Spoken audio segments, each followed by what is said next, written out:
Ողջույն հարգելի հեռուստադիտող, Կենտրոն հեռուստաընկերության եթերում Մերգրի համը հաղորդաշարն է։ Այսօր քայլելու ենք Սյունիքի արմատների հետքերով։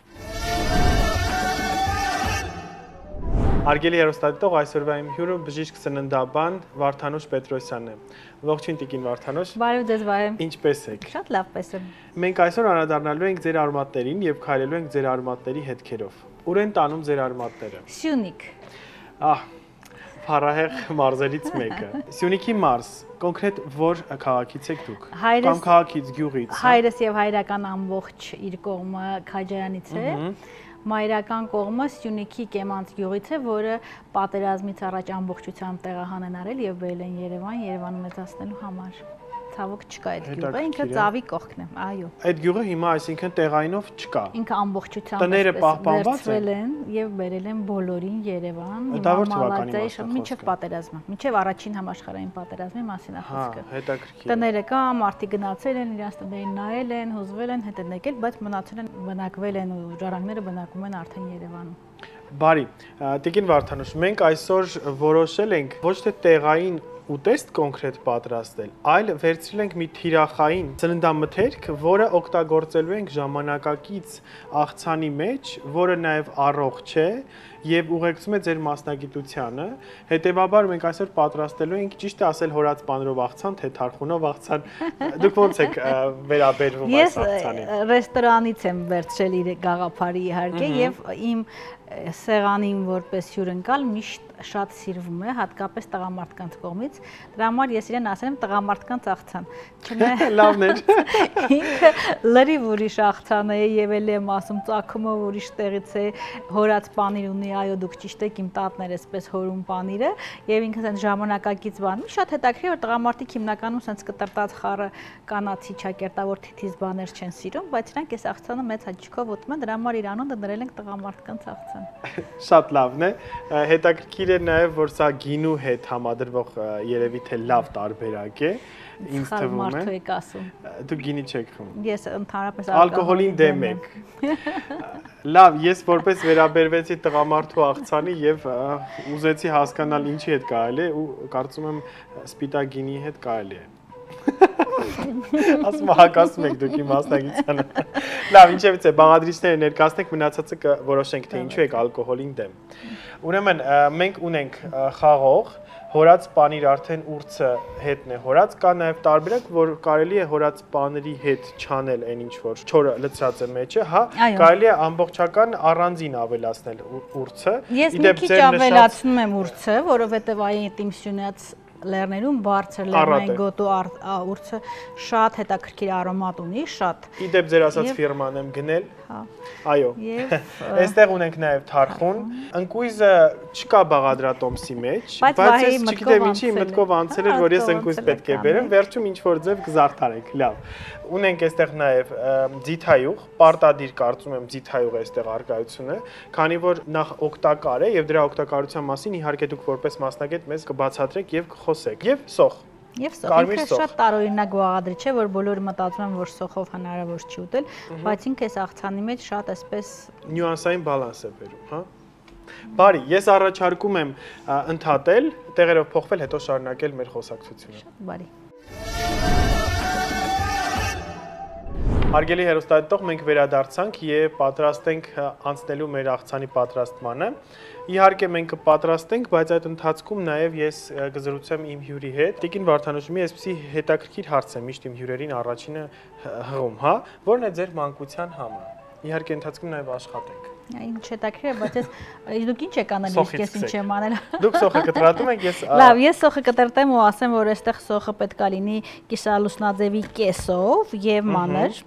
եւ ասեմ, որ իմ մանկության համերի մեջ երևի հոտն է շատ հիշվում, որը Անիսոնի սերմերի թեյի հոտ է, որտեղ ես գնում եմ Աշխեն տատիկենց տուն։ Իմ հարազատ տատիկը չէր, բայց ես իր մոտ մնում էի, երբ ծնողներս աշխատում էին։ Ու այնտեղ իրանց տնից գալիս էր Անիսոնի հոտը, դրա համար իմ մանկության հոտը հենց Անիսոնի հոտն է։ Իսկ համը։ Համ չեմ հիշում։ Տատիկը ինչ որ ճաշ չուներ, որ էփում էր ձեզ, ասենք առանձնահատուկ դուր էր գալիս։ Չէ, այդքան վաղ մանկական հիշողություններ սննդի հետ կապված իրականում չունեմ։ Մի քիչ ավելի մեծ ունեմ արդեն, տատիկիս մոտ գնում էի Քաջարան գյուղ, որտեղ երկրաշարժ էր եղել ու տները բոլոր փլվել էին ու իրենց գյուղում տվել էին փայտի տնակներ։ Այդ տնակի պատշգամբում իմ տատիկը, ում անունը ես եմ կրում Վարդանուշ տատիկը, ապուր էր եփում, ես միշտ հիշում եմ, որ զարմանում եմ, որ ինքը ապուրի մեջ մի հատ ձու էր լցնում, որտեղ մեր տանը այդպիսի բան չկար։ Բայց ինքը վերջում այդ հետո ուտում էինք իհարկե։ Եվ եթե համ ասենք, ես էլի պիտի գնամ հետաքրքիր Քաջարանի լեռները, քանի որ իրենք պահում էին կով, այդ կովը երեկոյան տալիս էր կաթ եւ բոլոր թորները Երևանից, դրսից լավ եմ չէ, ասում են ժամանակ դուրս չկար, գալիս էին ու կովի կաթի սերի համար հերթ էին կանգնում։ Ու տենց գյուղական տանը տարբեր սերվիսներից ծայրերը կոտրած, տենց կլորակներով, պուտիկներով թեյի ափսիների մեջ երեխաներին բաժանվում էր այդ կաթի սերը, որը եթե ճիշտն ասեմ, իմ համար շատ զզվելի բան էր, բայց քանի որ բոլոր երեխաները հերթ էին կանգնում ու կռիվ էր, համը դուր չէր գալիս։ Չէ, ոչ համներ դուր գալիս։ Դուք քաղաքում եք ծնվել։ Հոտներ ծնվել։ Ես ծնվել եմ Քաջարանում, բայց ես շատ վաղ եմ տեղափոխվել Երևան։ Հա, դրա համար էլ դուք ձեր քիմքը սովոր չի եղել հիմնականում գյուղական այդ թթվասերի համին, բավական իրականում հետաքրքիր սպეციფიկ համ ունի եւ եթե դու մանկուց չես սովորում այդ համին, մեծ հասակում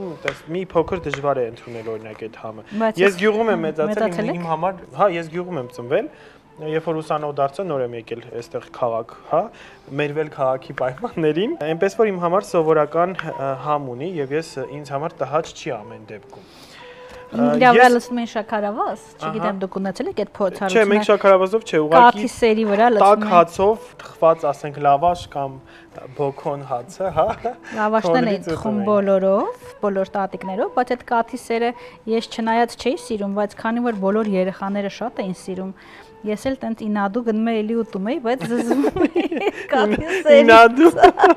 Դե բոլորը շատ կռիվ էին անում ու կանգնում էին, որ այս ինչա կռիվ են անում։ Ու ամեն անգամ ուտում էի, ասում էի, բայց ոնց կարելի է սա ուտել, բայց հետո հաջորդ երեկո, դե ամեն երեկո հովիվները տանում էին արոտ, կովերը հետ էին բերում, կաթը դույլով գալիս էր խոհանոց, երացվում էր, մի մասը կարակ էր պատրաստում, այդ կաթից մի մասը կատնաշոր, մի մասն էլ այդ ռեժանն էր։ Ռեժանա կաթի սեր էր դառնում։ Ու ես ամեն անգամ սենց ուտում էի, ասում էի վաղը ես չեմ ուտի, բայց հետո վաղել այդ նախանձը դրթող ուժեով ուտում էի։ Տիկին Վարդանուշ, շատ հետաքրքիր իրականում հիշողություններ, դուք էլ ասում եք մանկության համ չեմ հիշում։ Կատարելը մանկության համ է, անկախ նրանից սիրում էիք թե չէիք սիրում։ Ես ուզում եմ անդրադառնալ մի հետաքրքիր փաստի եւս։ Կարող է մանկության այդ համերներ ձեզ դրթեց, որպեսզի դառնայիք սննդաբան։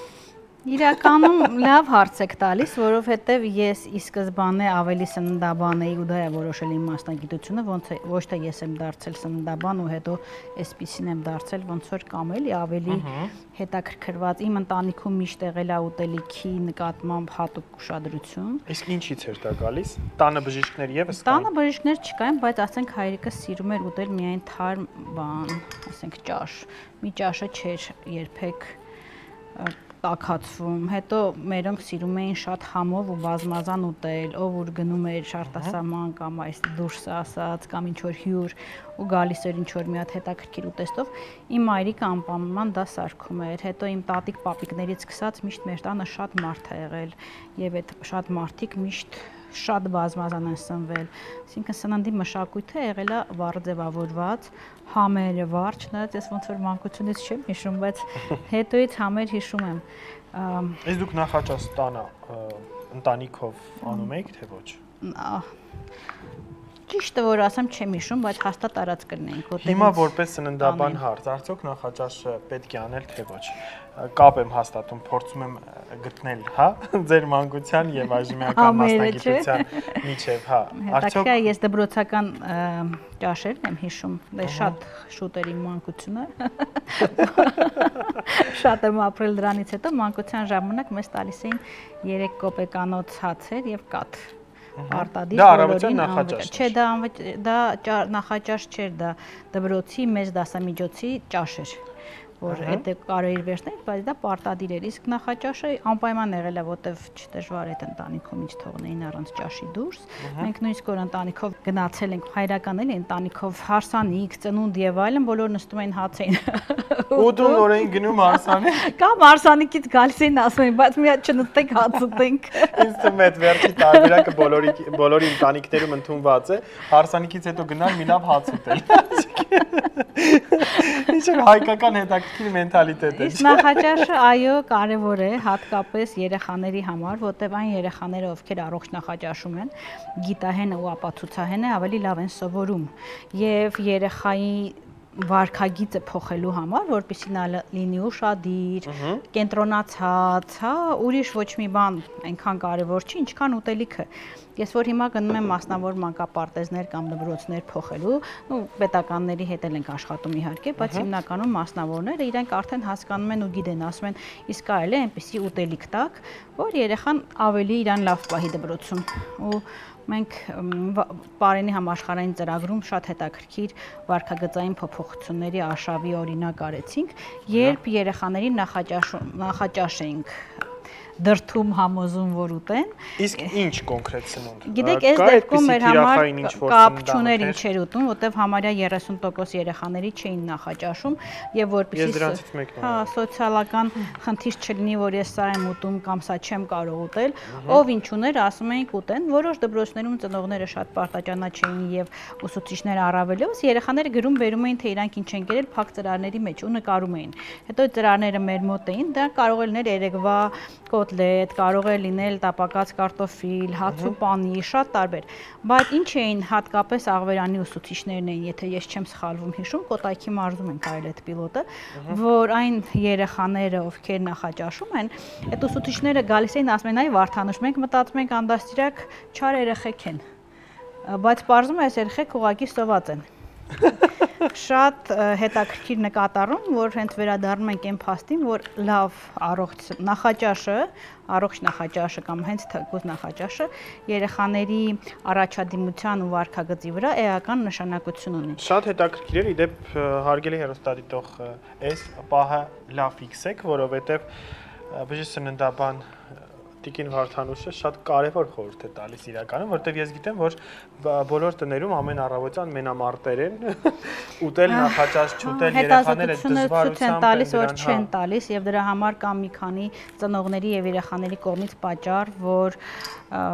ժամանակ չունենք, երեխան հրաժարվում է, երեխան չի սիրում, ուշ արթնանում, իր ասած բաները չի գտնում ուտելու, հա, եւ ուզում հասկանամ մենք թարխունը շատ չենք արել, չէ։ Ես տենց այս աղթանը դարավ տղամարդկանց աղթան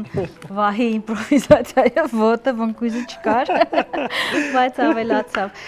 Բայց ես թվում է համեղել է։ Շատ համեղել է, բնկույզը ոչ մի բանի մեջ չի կարող համապչացնի։ Ինչը վերաբերում ենք վերադառնանք նախաճաշներին, նախաճաշերը շատ տարբեր առիթներով եւ բացարկներով չեն լինում, բայց ոնց ասում են խելոք մարդիկ, եթե մարդ ուզում է մի բան անի, գտնում է մեթոդ, եթե չի ուզում ինչ-որ մի բան անի, ինքը գտնում է պատճառ։ Այդ պատճառները շատ են եւ մեր խորհուրդներն են, որ սկսել ընտանիքով ուտել։ Դուք շատ ճիշտ ասացիք, երբ այսինքն ցույց տալ, ինքդ քո փորձով ցույց տալ քո երեխային, որ պետք է անպայման սնվել առավոտը։ Երեխաներին, որ հարցնում են քո ծնողները նախաճաշում են Կոտայքում, ասում են, որ իմ տատիկ պապիկն են նախաճաշում, որովհետեւ իրենք առավոտյան դեղ են խմում։ Հա, իրենք այստեղ հոգեբանական արդեն ազդեցություն է կարծում եմ, իրենք մտածում են, որ եթե դեղ ես խմում եւ վատառողջ ես, միայն այդ դեպքում կարելի նախաճաշել։ Այո, ու սխալ ասոցիացիա է լինում։ Բայց ես մի հետաքրքիր բան ասեմ իմ օրինակով։ Օրինակ իմ հայրը առավոտյան եւս գնում էր աշխատանքի եւ պարտադիր գոնե թեյում էր, հա, պանիր հաց էս դասական տարբերակը։ Անգամ դա ինձ չէր օգնում, որ ես կարողանայի նախաճաշը հեշտությամբ ընդունել, որտեվ ես, ինչպես որ դուք ասացիք, փորձի հենքի վրա է դա ամեն ինչը, հա, ծնողին տեսնել, վերցնել, վարքագիծ ձևավորել եւ այլն։ Այս դեպքում իմ մոտ չի ազդել, ես չգիտեմ ինչի, բայց դպրոցում ընթացքում ես եղել եմ բավական հանգիստ երեխա եւ ուշիմ երեխա եմ եղել։ Դե որ նախաճաշեի կլինեիք էլ ավելի ուշիմ։ Հա, չէ։ Իհարկե, որտեվ ձեր ուղեղի աշխատանքը ինքը քիմիական process է եւ այդ քիմիական process-ում ես ձեռքով եմ անելու ճիշտ ասած, որտեվ հորած պանիրը ինքը, այ ասում եք մանկության համ, իհարկե քամիներ են հիմա մտքումս թռնում է մի տեղից մի տեղ, բայց այդ համերի մեջ նաեւ հորած պանիրն է, որը որ տատիկս, պապիկիս չեմ հիշում այդ պահին, բայց տատիկին հիշում եմ, որը եւ բանկաների մեջ է լցնում կատնաշորը, պանիրը, կարագը եւ ուրցը, եւ գարի ոչխարի կաշին էին մշակում։ Մոթալ, այո։ Եվ երբ որ ինձ փոքր ժամանակ մեջքին պահում էին բարեկամները, ինձ ասում էին մոթալ են բերել, չգիտեմ, այդ ժամանակ դեռ ժամանակ չկա, բայց այդ մոթալը շատ ընդունված այսպես բառ էր։ Կլցնեք վահե այստեղ։ Ընկույզ է լցնում։ Այո։ Ես իրականում մոթալի մասին գիտեմ, զուտ ելնելով նրանից, որ իհարկե մեր գյուղում մոթալի այդ տարբերակը չէին անում, ես Արագածոտնի մարզից եմ, Թալինի շրջան, գյուղ Իրինդ։ Մեզ մոտ մոթալի այդ տարբերակը ես իմ տարիքին ժամանակահատվածում չեն արել, ես տեսել եմ միայն կճուճների մեջ հորված տարբերակը, մինչև հիմա էլ այդ հորելու process-ը մեզ մոտ անում են գյուղում, հա, եւ աննկարագրելի համեղ է ստացվում այդ տարբերակը։ Բայց քանի որ իմ մասնագիտությունը թույլ է տալիս, որ ես նաեւ ծանոթ լինեմ նախորդ կյանքերին, հա, այսպես ասեմ, քանի որ ես ազգագրագետ եմ, հետեւաբար ես ճանապարհային տեսանկյունից գիտեմ նաեւ մոթալի պատմությունը, թե ինչպես է ստացվել եւ ինչ տեխնիկով է ամբողջ process-ն ընթացել։ Երևի ամեն մարզում մի բաղադրիչին չէ լցրել մեջը։ Միանշանակ ընդունված է օրինակ սասունցիների մոտ գիտեք ընդունված է կանաչի տարբերակներից եթե անգամ օգտագործում են սոխսոխուկը, որը բնական այդ հենց սոխուկն է, որը աճում է դաշտերում, այսինքն ցանովի մշակաբույս չի ինքը ամեն դեպքում, շատ սպეციფიկ է սոխի եւ սխտորի համադրությունը, որտեղ գերակշռում է հիմնականում սխտորի համային բազան։ Ինձ դուր է գալիս ամեն դեպքում այդ բույրը։ Այ օրինակ Սյունիք Արցախում եւ մնացած տարածքների, որի մասին այդպես հետազոտել եմ, ավելի շատ նախատեսված էր կիրառվող կանաչիներից հիմնականում ուրց, դաղց, նանա, ինչու ոչ որոշ տարբերակներ կար։ Պարսկահայքի շրջանում հիմնականում նանայի կիրառությունն է այստեղ ավելի շատ, դա էլ հաշվի առնելով իհարկե ռելիեֆային պայմանները։ Հիմա մի կարևոր հարց եմ ես ուզում նաև անդրադառնալ ջուր խմելուն, որովհետև ես շատ քիչ եմ ջուր խմում, ես չգիտեմ ինչն է իրականում դրա պատճառը, օրգանիզմի պահանջը զուտ ես չեմ բավարարում, թե ուղղակի օրգանիզմս չունի այդ պահանջը։ Հա, արդյոք ինչքան պետք է խմել ջուր եւ պետք է քեզ ստիպել խմել։ Խնդրահարույց հարց եք տալիս, որովհետեւ մեդիայում մի մասը ասում է չխմեք ջուր, ինչքան որ եթե ուզում եք խմեք, եթե չեք ուզում մի խմեք, մյուսն էլ ասում է պիտի խմեք։ Ես տեսել եմ մարդ, որ իր հետ, ասենք, 3 լիտրանոց այդպես շիշը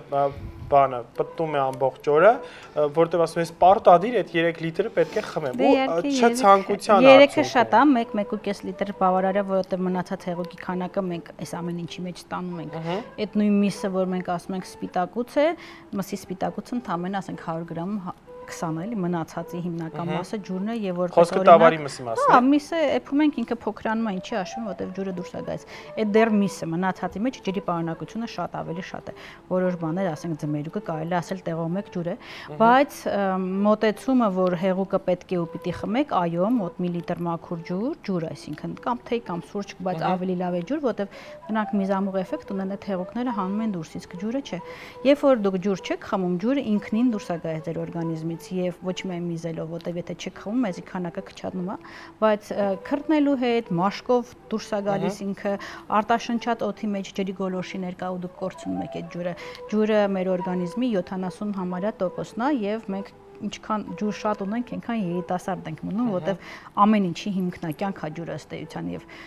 կյանքը եղել է ջրի համար պայքար էլի։ Դրա համար պետք է ջուր խմել։ Ծարավը, երբ որ դուք ասում եք ջրի պահանջը, ինքը գիտականորեն բժշկորեն կոչվում է ծարավ։ Ծարավը առաջանում է այն ժամանակ, երբ որ դուք ունեք ջրազրկում, այսինքն ձեր օրգանիզմը ջրազրկված է։ Երբ որ ես զգում եմ, դա արդեն իմ օրգանիզմի այն սանդղակն անցել եմ, շատ եմ անցել։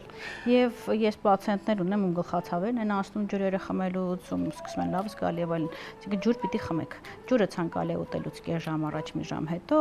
ցանկալի է խմել Ընթացքում ոչ։ Ընթացքում ոչ, ցանկալի է խմել ջուր, ընդհանրապես ցանկալի է ուտելիքը առանձին, հեղուկները առանձին։ Ես թարխունը քիչ է շատացրեցի, որ այստեղ շատ դուր եկավ այս ընկույզի պահը։ Հա, չէ։ Համն էլ հաստատ լավ լինելու։ Հաստատ լավ լինելու։ Այսպես մի բան զգացել էի։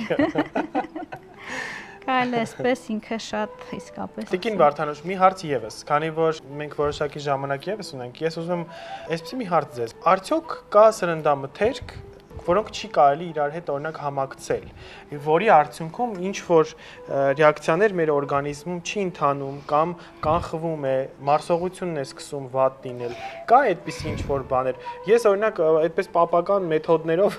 որ բոլորն ասում են, օրինակ ձուկն ու կաթը չի կարելի իրար հետ օգտագործել։ Ձուկ եւ կաթ համադրությամբ շատ հետաքրքիր ճաշատեսակներ կա։ Այ եկեք այս միֆերից խոսենք։ Հա, գիտական ապացույցներ ես չունեմ, որ իրանք չեն կարող։ Մի քանի անգամ էլ փորձել եմ կաթի հետ, որ հասկանամ իրականում ոնց որ ոչ մի բան չի եղել։ Դուք եք մասնագիտական դաշտում անձնական փորձեր անում։ Բոլոր ամեն ինչ կա, բոլոր սննդակարգերը, միֆերը եւ այլն, մի հատ փորձում եմ, որտեւ այդ շատ կարեւոր է, նույնիսկ բուժման ձևեր կան։ Աղիքների օրինակ բուժման ձև կա, որ երբ որ դու գնում ես սովորես, ինքը ասում է դու պիտի որպես պացիենտ անցնես այս կուրսը։ Ինքդ քո վրա այսինքն դու չզգաս, դու չես կարա պացիենտին վերաբերվես պացիենտակենտրոն, որտեւ այդ զգացումները եւ պիտի ամեն անգամ, մենակ առաջի անգամ չեն, որ դու անցնում ես 6 ամիս հետո գայես ես երկրորդին, հետո երրորդին, չորրորդին։ Ինչեւ է դա շատ կարեւոր է ու ես ճիշտ ասած չունեմ այդպիսի գիտելիք, որ ինչ որ ուտելիք կամ փորձ ինչ որ բանի հետ չի կարելի։ Ուղղակի ուտելիքներ կան, որ որոշակի դեղերի հետ չեն կարելի։ Այսինքն այդ գրեյփֆրուտը, նուռը եւ այլն։ Այսինքն ռեակցիան առաջ։ Մեղրը, չէ՞, կարծեմ ամենա այդ ակտիվ միջոցներից մեկն է։ Գրեյփֆրուտը, նուռը, բալը կամ որոշակի կանաչիներ, որոշակի դեղամիջոցների հետ չեն, բայց այդ հիմնականում դեղամիջոց նշանակողները ասում են, որտեղ իրենք շատ սպეციფიկ են ու կարող են լինել։ Ես ուզում եմ վերադառնալ մեր աղցանին, Վահե, ու ասել, որ շատ ուշադիր լինեն մեր հեռուստադիտողները, որովհետև իրանք ստեղ չտեսան աղ։ Այո, եւ մի ավելացրեք այստեղ աղ, ընդհանրապես մի ավելացրեք ձեր ուտելիքին աղ եւ Հայաստանում 5-ից 3-ը աղը ավելացնում առանց համը փորձելու։ Իսկ ընդհանրապես աղ չենք օգտագործում։ Գոնե փորձեք այդ ուտելիքի համը, հետո ավելացրեք աղը։ Լավ, բայց այդ հենց նստում են ու սկսում են միանգամից աղ անել, ցավոք սրտի թեր գնահատված է ժողովրդի մոտ աղի վնասակար ազդեցությունը, բայց այդ աղը, որը հայերը օգտագործում են Հայաստանում միջինը 9.4 թե 9.2, երբ որ 5 ապետ, քաց ու պանիրի հետ են հիմնականում օգտագործում, բարձրացնում է այդ բոլոր ինսուլտների ու ինֆարկտների ռիսկը, ու եթե մի քիչ ընդամենը նայեք բնական աղ է, իրականում էս պանիրը ամբողջությամբ հատկապես հորած է, ինքը երկար մնալու համար աղը կա, սովորում ես դու, ու էլ չես կարողանում քիչ աղին։ Կարելի է քիչ հասնել։ Ուզում եի որ ֆիքսեին, որ մենք ստեղ աղ չունենք։ Հա, միանշանակ։ Շնորհակալ եմ անդրադարձի համար։ Իդեպ եկեք այս աղցանի սննդային կարևորության եւ բազային, այսպես ասած, տրված օգուտի մասին մի փոքր խոսենք, հետո ընդհատենք եւ փորձենք համը։ Առաջինը, որ սնունդը ոչ միայն սննդարար նյութեր են, ինքը հիշողությունն է, պատմությունն է եւ էմոցիա է։ Եվ այս աղցանն իմ համար օրինակ եւ ասում եմ, չէ, ինչ որ ռեստորանից եմ վերցրել Երևանյան ու ինքը ինձ միշտ հիշեցնում է այնտեղի որոշակի պահեր, գումարած հորած պանիրը ինձ հիշեցնում է Քաջարանում իմ տատիկի հետևի ձեր մանկության քաղցրությունը։ Հա, այնտեղից ոնց բերում էր այդ պանիրը համը, որ անկեղծ ասեմ շատ չեմ հիշում, բայց այդ բանկաներն ու մորթիները ամբողջությամբ հիշում եմ։ Ու սնունդը այդպիսի էմոցիա է ու իրան պիտի թողնել որպիսի էմոցիա, որովհետեւ այնքան քիչ բան է մեզ բերում, այսքան դոպամին իրան պետքա թողնել։ Երկրորդը սննդարարության առումով ինքը շատ սեզոնային է ու լոկալ։ Խաղողը իհարկե մի քիչ մենք շուտ ենք նկարում, բայց խաղողի սեզոնին ինքը իդեալական է, որովհետև եւ թարխունն է մեր ազգայինը, եւ խաղողն է մեր, եւ հորած պանիրն է մեր, ընկույզն է մեր, այսինքն այս ամեն ինչը աճում է մեր մոտ եւ մեր օրգանիզմը սովոր է իրան եւ իրան շատ լավ մարսում է։ Սննդարարության տեսակետից, այդ դիետոլոգիական խիստ տեսակետից, այստեղ շատ կա բջջանյութ, որը կանաչին է, խաղողի մեջ է որոշակի կա եւ օգտակար յուղերն են, ճարպերը, որոնք ընկույզի մեջ են եւ այդ օմեգա 3-ը, որը մենք դրա պակաս անընդհատ ու միշտ ունենք, դա տեղական խաղողն է, որը նենց առանձին ուտելուց գուցե ձեր ինսուլինը բարձրացնել, բայց հենց բանջարեղենի հետ այդքան չէ, եւ շատ օգտակար սպիտակուցներ են, որոնք այս հորած պանիրի սպիտակուցները եւ դառնա, որ բալանսավորված ափսեական ճարպեր, կա ածխաջուր, կա սպիտակուց եւ կա բջջանյութ։ Բարի, ես առաջարկում եմ այս համեղ ու էներգետիկ առողջարար սննդարար աղցանը փորձենք, ի վերջո այսքան խոսեցինք, համը չտեսնենք, եկեք ընդհատենք, պատրաստվենք։ Մենք վերադարձանք եւ մեր համեղ աղցանը արդեն իսկ պատրաստ է։ Ես համը դեռ չեմ փորձել, բայց ես գիտեմ այդպես քիմքային յուրահատուկ բազա ենք այստեղ մենք ստեղծել։ Ես հյուրասիրեմ։ Շնորհակալություն։ Ասպաչինած դուք եք առաջարկել այս բաղադրատոմսը եւ քաչ տեղյակ եք համից, բայց այստեղ ընկույզ կա։ Տարբեր է։ Փորձենք։ Այն մարդիկ, ովքեր սոխը չսիրեն այստեղ, կարող են սոխը կտրտել նախորոք մի քիչ բալզամիկի, քացախի, գինու, ձեթի մեջ չեզոքացնել այդ հոտը, օրինակ մի օր, հետո ավելացնել, բայց ասեմ դες սենց մանր կտրտած ինքը չի զգացում։ Անմահական։ Հավանեցիք։ Բայց միևնույն է, ես մնում եմ իմ մտքին։ Տղամարդու աղցանը գինու հետ շատ լավ կստացվի։ Ամեն դեպքում դուք որպես բժիշկ փաստեք ալկոհոլի ոչ օգտակար լինելը։ Ինձ թվում է չափաբաժնային տարբերակում օգտակար է ամեն։ Չէ, բոլորն են ցավոք այդ թյուր կարծիքը, որ քիչ քանակի կարելի է, բայց ալկոհոլը իրականում թույն է, փոքր քանակով էլ բերում է ուղեղի շուտ ծերացմանը, ու դա ես չեմ, դա գիտական աշխատանքներն են։ Աստված է։ Աստված։ Լավ, մենակ աղցանը կերեք այստեղից։ Աղցանը կերեք մենակ։ Կհանդիպենք։ Ստեսություն։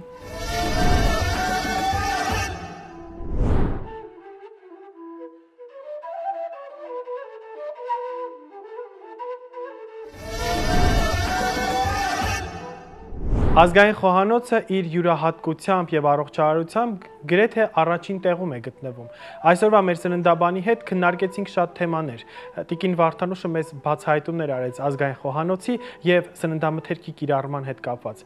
Դե ինչ պատրաստեք եւ փորձեք, ազգային խոհանոցը նաեւ առողջարար է եւ կիրառական ձեր ընտանիքի համար։ Ձեզ հետ էր Վահե Սեման, կհանդիպենք հաջորդ եթերին։ Հացն ու գինին, տեր կենթանին։